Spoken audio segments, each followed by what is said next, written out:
Dans Diffusion of Innovation, vous allez découvrir bien des mécanismes qui sont très intéressants d'un point de vue business, qui sont les cycles d'adoption d'une innovation et comment est-ce qu'on convertit progressivement les gens et puis comment est-ce qu'on fait pour que cette innovation, cette nouvelle technologie soit adoptée en masse. Il y a des étapes bien précises qui sont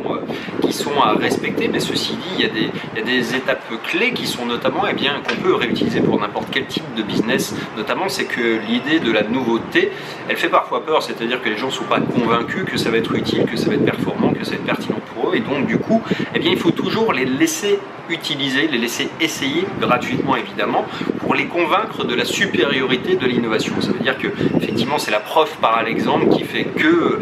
d'un fait indéniable, voilà, on est en possession d'une nouvelle méthode qui est meilleure que l'ancienne pour pouvoir faire, et effectivement de cette manière-là, les gens vont adopter progressivement cette nouvelle idée, cette nouvelle habitude, ce nouveau produit.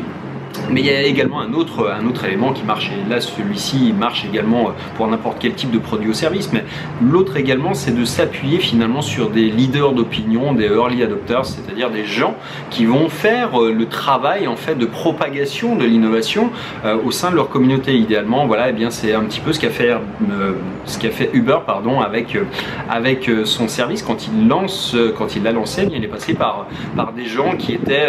je dirais un petit peu des ambassadeurs qu'ils avaient choisi finalement en se disant on va leur offrir les courses, et eux ils vont vouloir montrer à leurs amis combien ce qu'ils ont découvert était tellement génial, c'est-à-dire qu'ils avaient testé, ils avaient vu que c'était vraiment une expérience utilisateur qui avait rien à voir avec un taxi, et donc du coup ils vont être les meilleurs ambassadeurs ensuite du produit. C'est exactement ce qui s'est passé, c'est-à-dire que en offrant d'une manière générale des courses à des nouveaux outils, enfin à des utilisateurs sélectionnés quand ils ouvrent une nouvelle ville par exemple, ils s'aperçoivent que ça permet de diffuser largement. Alors maintenant c'est un peu moins nécessaire parce que tout le monde ou presque connaît le nom de Uber, mais bon,